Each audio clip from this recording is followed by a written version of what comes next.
So I'm giving you a black and white copy. You can kind of take notes and mess up on it if you want. And here's your color copy. We're going to learn what goes in these boxes today. To boil it down, it's about 12 anatomical structures. And what it's going to be making up is the chambers of the heart, and some of the major vessels that are going in and out of it.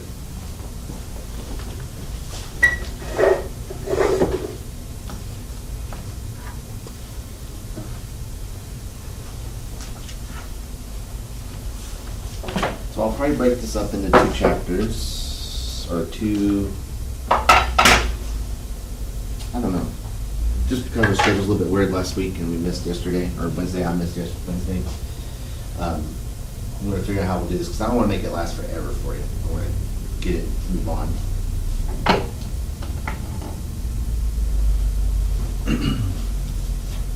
But the first part of the chapter is sort of just anatomy. And then the cardiovascular system, and then it is about the blood, components of the blood.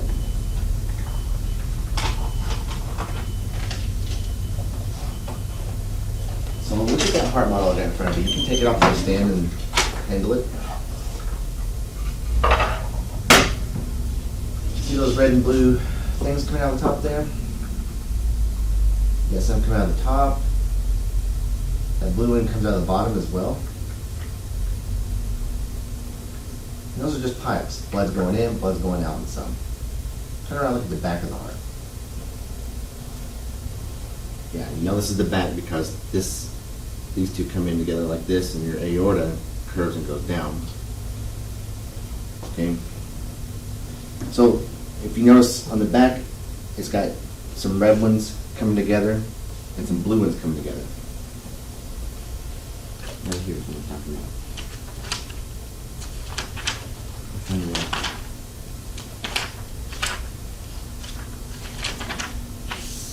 I'll find you a better picture so you can both look at that real quick.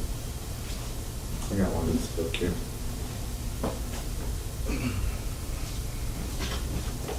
Maybe this book has it.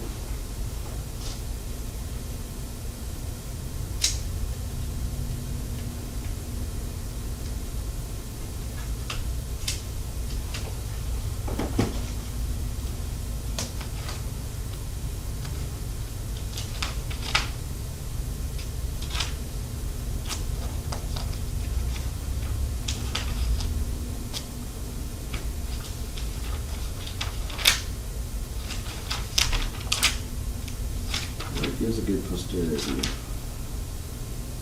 It's the same picture as I was putting down. So, as long as you're comfortable with telling me the front and the back of the heart, that's good. Just so you can hold that model and refer to this picture. Because this is kind of like a 3D space puzzle that you got to think about. When I started thinking about the heart, it's not just pipes going in and out, but a front, a back, and a top and a bottom, and I could kind of turn that around in my mind and figure out what I was looking at. It all clicked for me. It took me a while to learn this. A lot of students struggle with it. I don't want to make you cardiothoracic surgeons, but I want you to know the basic parts of the heart. And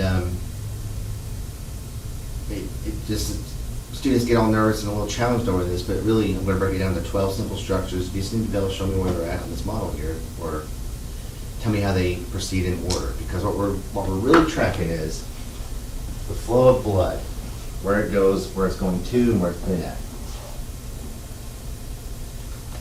If you look at page 101 here, your book starts out telling you a little bit about circulation. We can break down all the blood in our body and how it circulates into 2 main circuits. There's the pulmonary circuit and the systemic.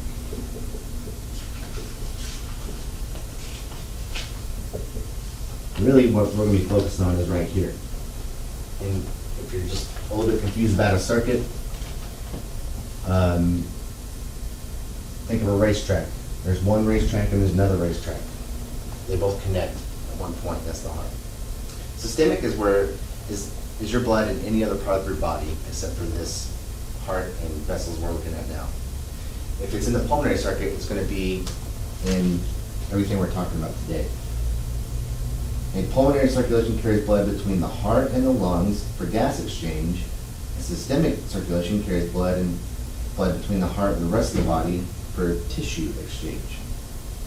So you have to take waste gas from your cells to your lungs to be breathed out, and that has to be exchanged for gas that's not waste, which is oxygen. The two gases we're talking about are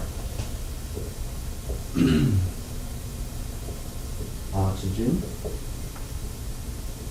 and carbon dioxide. Everybody's pretty familiar with that, right? Trees use this to make oxygen, and we breathe it off as a waste gas. This is their waste gas, but we breathe it in as a nutrient gas. And so once this exchange happens in the lungs, then we're good to take everything back out to the body, or vice versa, we're picking it up and bringing it to the lungs to get rid of it. In both cases, arteries carry blood from the heart, and veins return blood to the heart. So just by definition, arteries, they are always carrying blood away from the heart. And veins are always carrying blood where, Michelle? To the heart. That's right.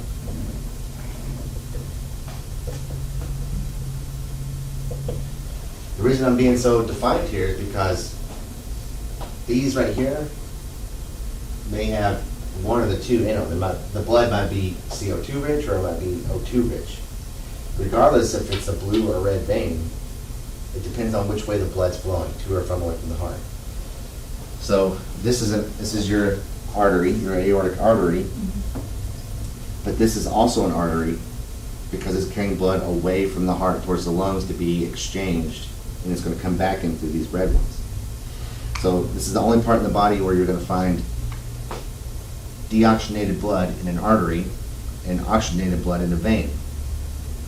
It's a little bit wonky. We'll get there though. Let's look at a couple layers of the heart first. Okay, you got 3 or 4 main layers of your heart.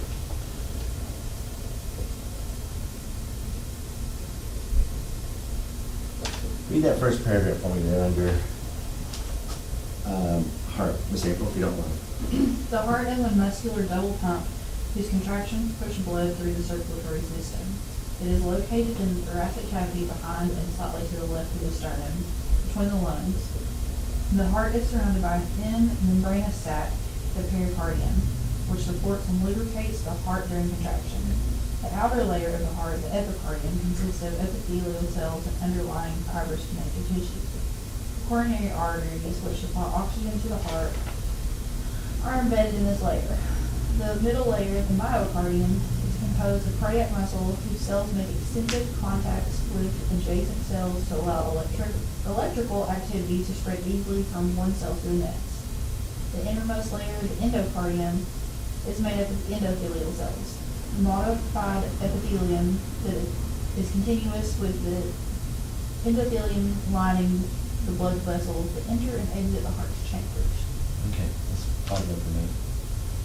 So your whole heart, this whole organ is surrounded by a sac, and the reason it's like that is because if you have your heart and your lungs inside your chest, along with your heart there, these things are always moving. Your heart's always beating, right? So they need to slide up against each other without friction. Well, your heart is going to have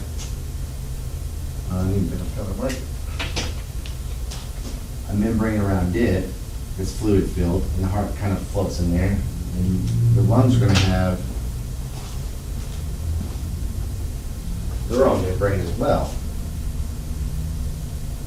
All right, and those membranes allow stuff to slide.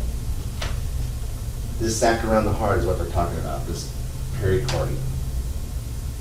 Okay.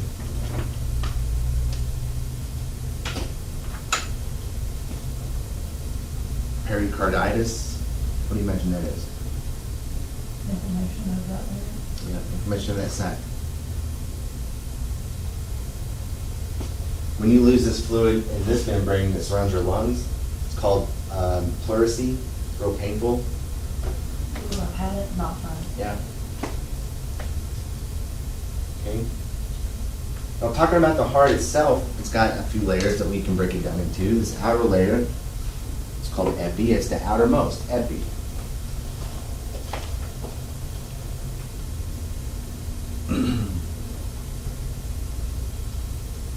It says it's a dense, fibrous connective tissue.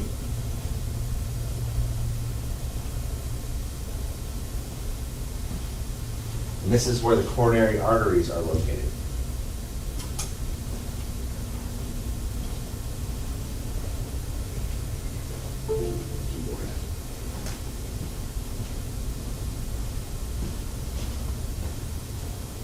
Who's ever heard of coronary artery disease or CAD?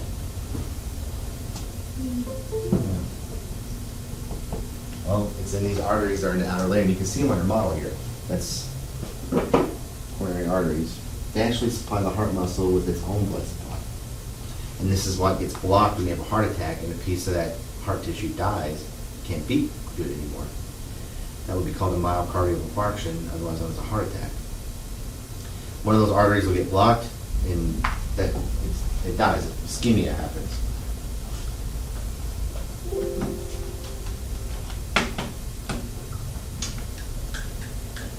Okay.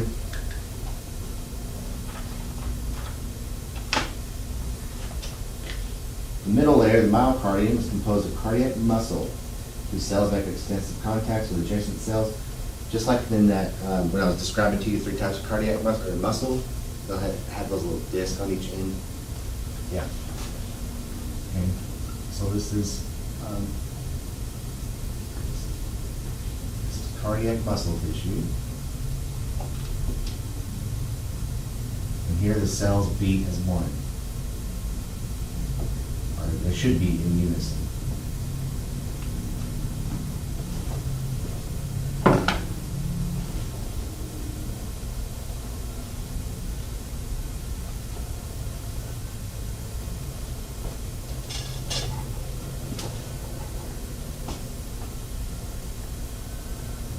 The innermost is called endocardium. It's a smooth endothelial tissue that allows your blood to flow over these structures through these chambers and their valves and doors without being interrupted. Innermost layer.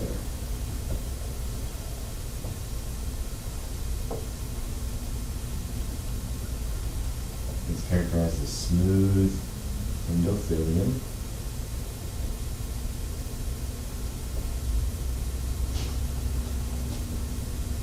Lines the chambers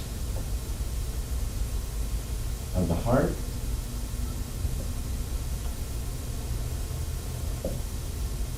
The vessels. That includes everything outside of this circuit we're talking about.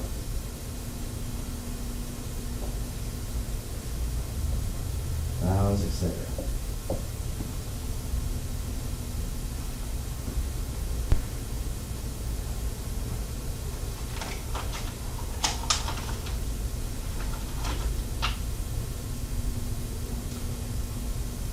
So if you look at page 105 for a second,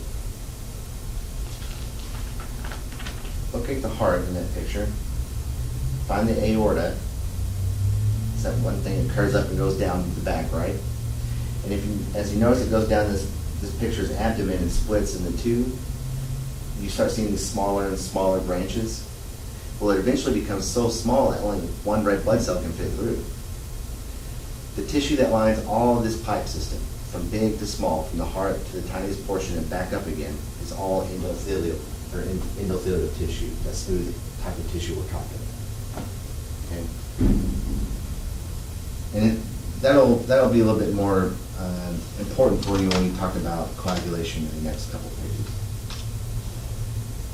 Everybody follow me so far? Any questions?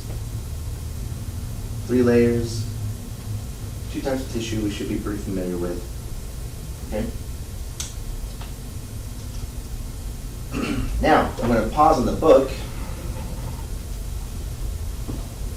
and get out or draw up here a couple boxes for myself. Everybody good up here? Good.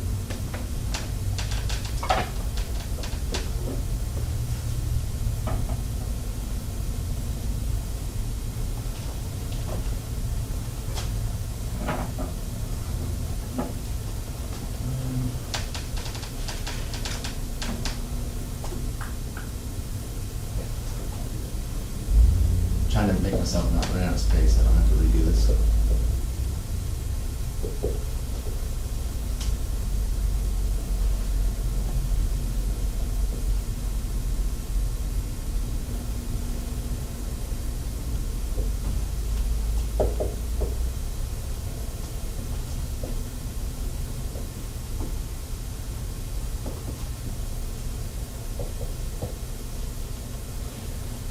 It may help you or may not help you to think of 12 boxes, 1, 2, 3 rows of 4. That's 12 things you need to learn. You need to be able to place them in the correct order because they happen in sequence.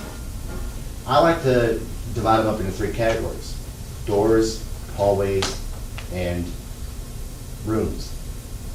Okay?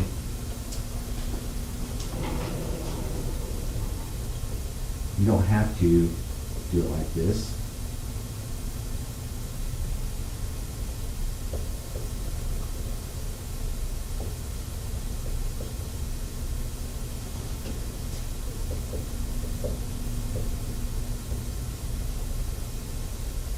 Vessels.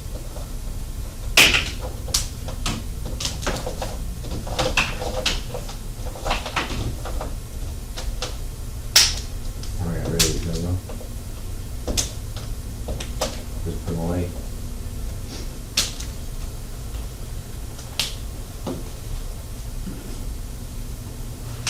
So when blood is coming back from your toes, back from your fingers, back from your skin, wherever it's been, it's giving away its oxygen, taking up its waste gas from the cells. It's coming up this systemic circuit and it's going to enter the pulmonary. And it enters the first place, first vessel called the vena cava. And you do have an upper and lower. You can look at this picture right here.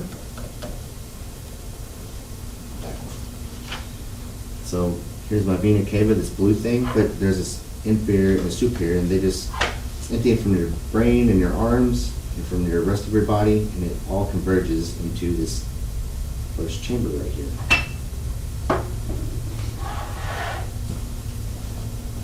Which is called the right atrium. So that means I've got first room here, right atrium, and the vena cava. Notice they're in blue. This is blood that needs to come back, get rid of its CO2 and pick up some O2 in the lungs. We got a long ways to go before we get there to the lungs.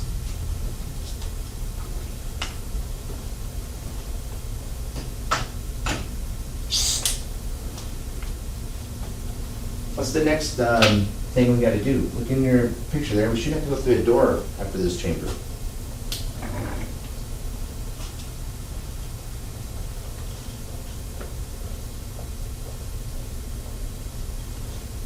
That first valve called? Separates the right atrium from the right ventricle.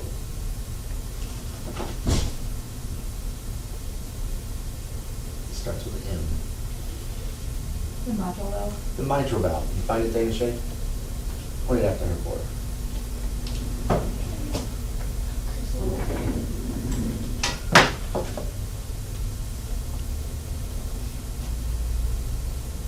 No, I don't think it's the mitral, I think it's the tricuspid.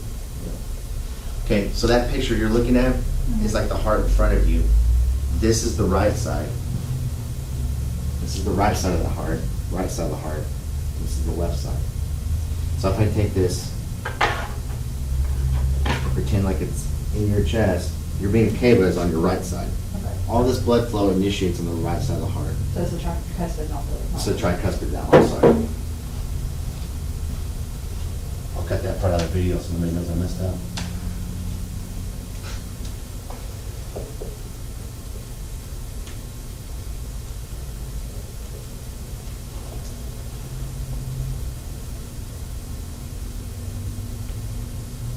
It's called the tricuspid valve because if I were to take this valve and like pretend you got a water hose, you can cut the water hose off and look down the end. If I were to take that valve out and look at it like that, it would have 3 doors on it. And try 3 flaps. And also, good thing to remember, a student told me once, it's the 3rd step out of the 12. So like try, trinity, 3, all that kind of connects there for you. What's the next? So now that you know you're oriented, you can write in your book too, right and left on the right sides if you need to. This is why our anatomical terms are important. What's the next chamber we're going to come to? Once we came into this room, went through this door, what's the next room we're going to be in?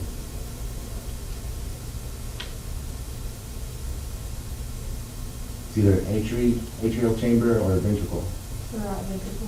That's right, still on the right side of the heart. Right ventricle.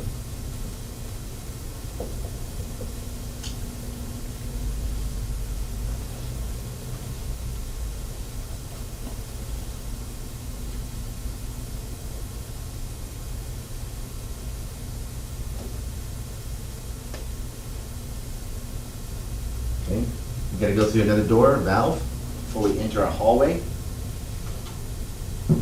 Remember, we're going between the heart and the lungs here. So if it's gonna leave the heart, it's gotta go to the lungs. And another name for lungs is pulmonary. So I need to go through something that's called the lung door and the lung artery. Pulmonary valve. Yeah, pulmonary valve.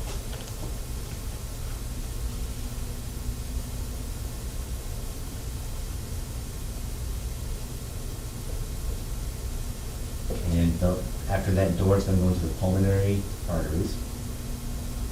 Pulmonary artery.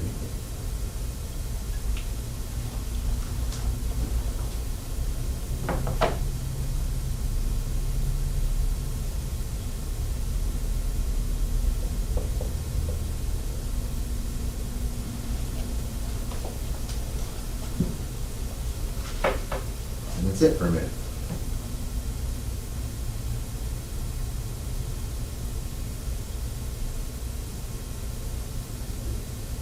So what we've done is, you can look at me, but you gotta imagine, in you it'd be like this, on my right side.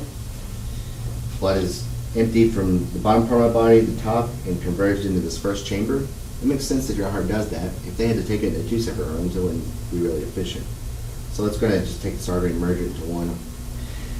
Once it's in that upper atrial chamber, it's gonna go through a valve into this bottom chamber, and then out one more door to your lungs. And then this pulmonary artery I'm talking about here, you got 2 lungs, right?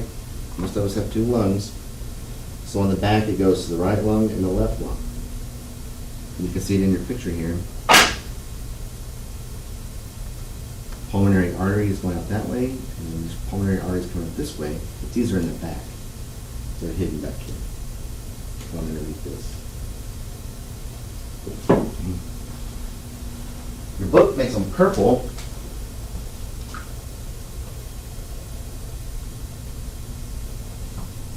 Because what's happening is this is becoming, it's mixing red and blue, you get together, you make purple, and it's becoming oxygenated and losing it. So it's kind of giving you an idea what's happening there. But when it comes back from each lung, it's going to come through an artery or through a vein, because blood flowing towards the heart is always in a vein. Well, what color is it? It comes back from the lungs to the heart.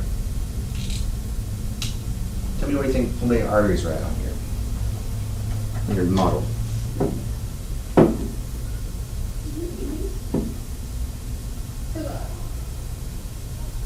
Yeah, it is.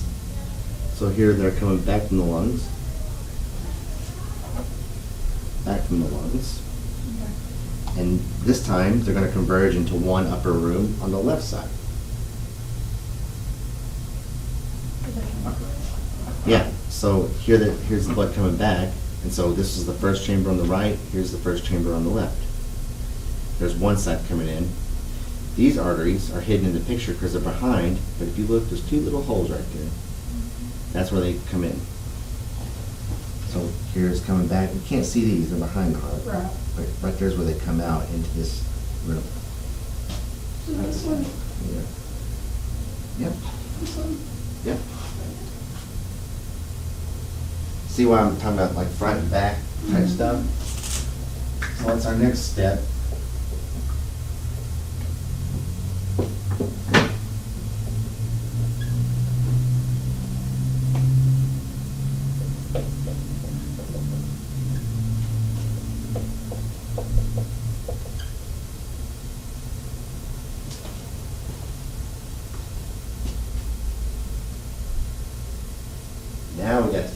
or the mitral valve.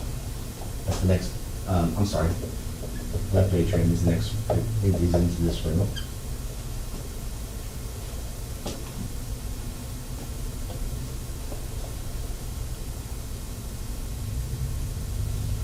Here's where the mitral valve goes. This valve, if you were to look at it like I was talking about earlier, it's only gonna have 2 flaps. You've ever heard of mitral valve prolapse? Or like somebody who has to take some antibiotics, some prophylactic antibiotics before they go to the dentist? They can have a defect in this valve sometimes, and if bacteria were to enter your bloodstream through some work that we're doing up here, it could lodge in that valve and cause problems, cause disease there. So they'll take antibiotics just to help prevent that. If they have a known defect, mitral valve prolapse. What's the next room we're going into?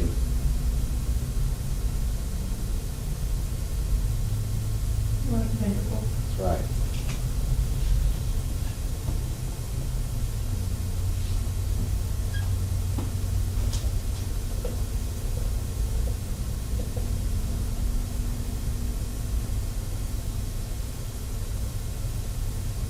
So that's all of our rooms on the list so far. Michelle, tell me, once we're in the left ventricle down here, we're going to be shot out into another vessel. What's that door that's keeping that from happening until it opens? Connects to that big red descending vessel that comes out of your heart and curves down the bottom. Is it a rose rod? Or inferior vena cava? No. So we're in this room. You need to get into this big red valve coming out. And you can see it, it goes in here and comes out. Look here for me. It's going to go into there and come out. So this is the aorta, right? Well, the door that leads to the aorta is the aortic valve. It's right there in that picture.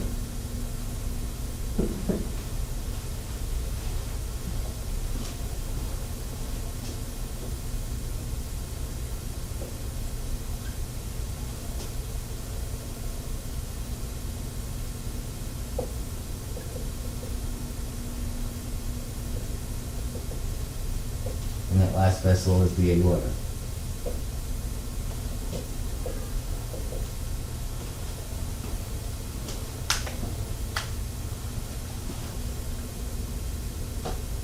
So, 12 structures in order.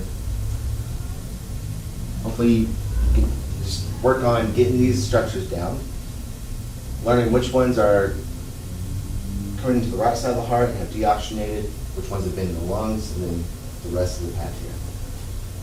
Okay.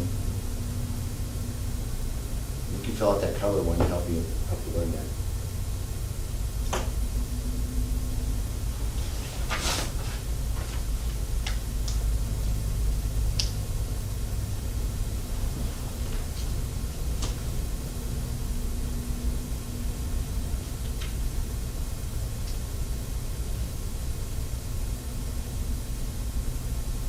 Is it very good up here for me to erase this?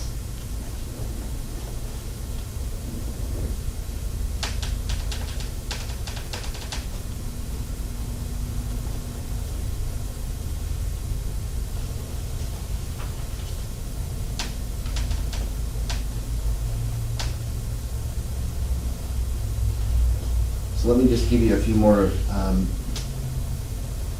things about these structures before we move on from here. Think of these chambers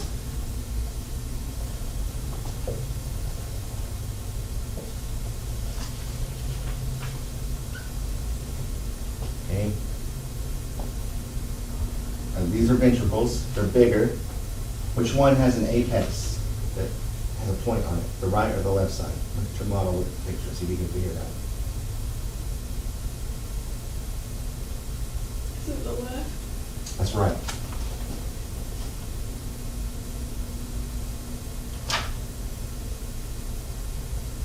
Let's see where it says that in the book. I have to go find it. But your heart does sit in your chest about the size of your fist, and there's an apical point on it, this tip here, and this is always pointing towards the left side of the body. So right here. So if we were gonna be in a knife fight, he wants to have someone right there, right? Notice how I draw these out of proportion. Atria, you ever, I know I probably talked about, no, it's another class. You ever been to a Waffle House or a restaurant where you walk in the front door, there's like a little receiving room with wind blowing, like if you got everything blowing out all the cold air, and then you walk in the actual restaurant, that's an atria, like a receiving room. Or the atria of a big building you walk into. These are receiving chambers. This is where blood enters the heart initially. These are pumps, workhorses, and one is bigger than the other. April, tell me where this chamber is going to be pumping blood to. That one is going to go into the lungs. That's right, both lungs. Michelle, where's this one pumping blood to?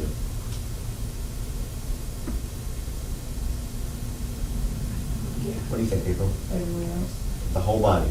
Okay, so the big ones for the whole body. Yeah, that's why it's big. It's Right. gonna, if you look at your picture and your models, it's got real thick walls here. This is the left ventricle. The right has the same thing too, but it's not as prominent. This is called a septum, this tissue that works in here.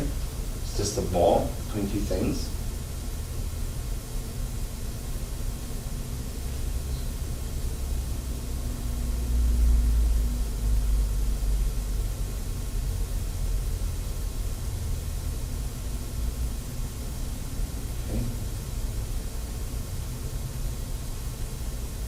So let's think about this for a second. If this part of the heart is getting, let's say this muscle is pretty old, or it's just been living real healthy, and these walls have gotten thin and stretched out, and it just doesn't contract as good as it could. Where am I going to see blood backing up at? Let me ask you a different question. Where's blood emptying into this chamber from?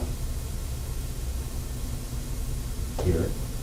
And technically the lungs, right? Yeah. So if I have left-sided heart failure, Can't go to the lungs. blood is going to be backing up in the lungs, which is really just like having much water in the lungs. Yeah. So you're going to get wet coughs, congestive heart failure. However, on the other side, if this one's not working well, you might see more swelling and things like that and edema in your lower extremities. Right-sided heart failure. That's a very broad generalization, but kind of gives you an idea, like these are real things people deal with. So there's drugs we can take that improve this contraction and the force of it, not necessarily the rate. It's the force of the injection. When you get more blood out, we can take drugs that do that. This is why fluid balance is important. So everything I've just told you is right here on page 102 and all these two paragraphs on this page. I just kind of broke it out into a diagram for you and a list over here, red and blue. There's one more thing I want to mention before I move on. If a valve is between an atria and a ventricle, it's called an AV valve, arterioventricular valve. So you might see them referred to sometimes as AV valves.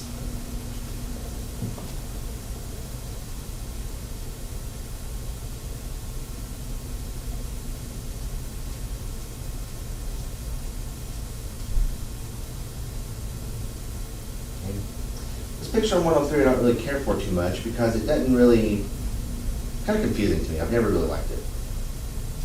It does put systemic and pulmonary circulation in two different things. But what it's trying to do is illustrate this to you. Everybody good up here? Mm-hmm.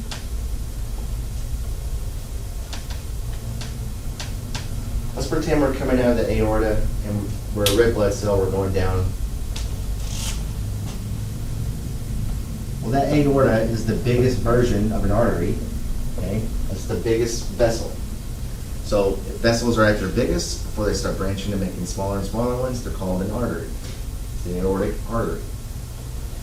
But as they start branching off and getting smaller, going through this network, they become arterioles, which are smaller than arteries.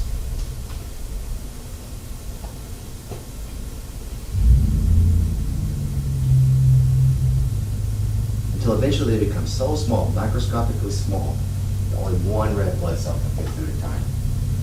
These are called capillaries.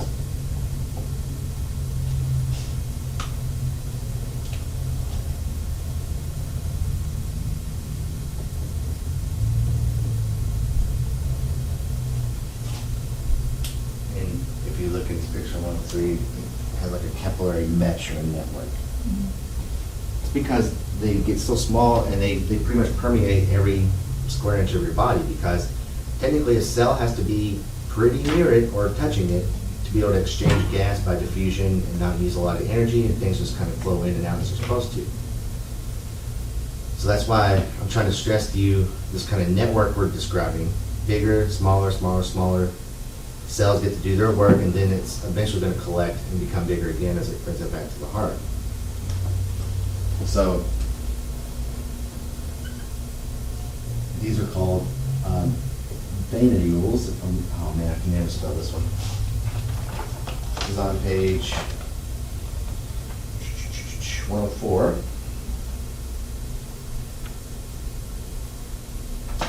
Oh, sorry. Yeah, this one.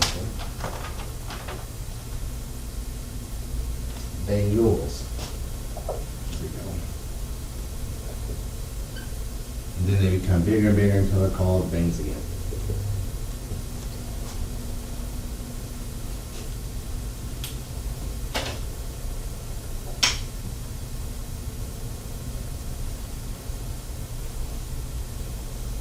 Where have we been drawing blood from? Of this right here. One of these 1, 2, 3, 4, 5 areas. Where have you drawn blood from so far in this class? This one somewhere. Veins and capillaries. That's right. When you do a finger stick, you're getting capillary blood. When you do a vein stick, you're getting arterial vein. And the composition of the blood in each of these areas is different. This is okay for blood glucose. So is this one. There's going to be a slight difference in these two values on average, and those machines we use and the machines that we test in the lab, they're all calibrated for that difference, whatever it is. Same thing here. If we want to do blood gas testing, we're going to draw from an artery. So, just remember that.